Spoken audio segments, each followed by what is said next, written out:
Salut, comment ça va? La dernière fois qu'on s'est vu, tu sais, au bar là-bas, là, on avait bu plein de trucs. Tu te souviens? Tu m'as dit que tu voulais entrer dans l'académie pour avoir des cours de psycho, mais que t'avais pas l'argent pour, quelque chose dans le genre. Bah, tu sais quoi? Moi, j'ai eu des cours. Mais c'est vraiment la base. Et c'est pas de l'académie d'ailleurs. Mais c'est comme petit détail. Et je viens juste de retrouver le dossier. Il était au fin fond de mon PC, comme d'hab. C'est des audios par contre. J'avais enregistré moi-même les leçons pour pouvoir les écouter lors de mes petites balades nocturnes. Si t'es ok, je peux t'en envoyer de temps en temps. Bon bah si pas de soucis pour toi, no problemo pour moi. Je t'envoie le premier cours. Bonne écoute. Et si t'as des questions, tu connais mon nume. À plus!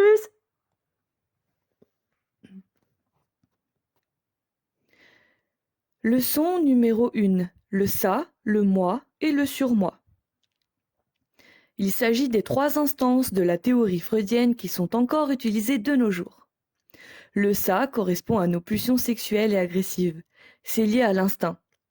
Ce sont les désirs inavoués et refoulés en gros. Ce n'est pas forcément bon ou mauvais, c'est juste toi, mais sans filtre. Le surmoi est divisé en deux dimensions.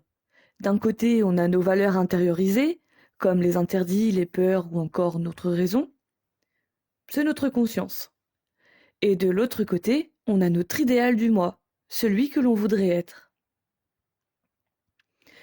Et le moi, c'est une autre instance qui a plusieurs fonctions qui travaillent ensemble afin de déterminer les coûts et bénéfices de l'expression des pulsions en provenance du ça. On peut dire que le moi va analyser le ça et le surmoi afin de savoir comment gérer ses pulsions et assurer une stabilité. Pour faire encore plus simple, le ça, c'est le siège des pulsions et désirs refoulés. Il est guidé par le principe du plaisir. Le surmoi, c'est notre conscience morale et les interdits de l'enfance. Il agit comme juge.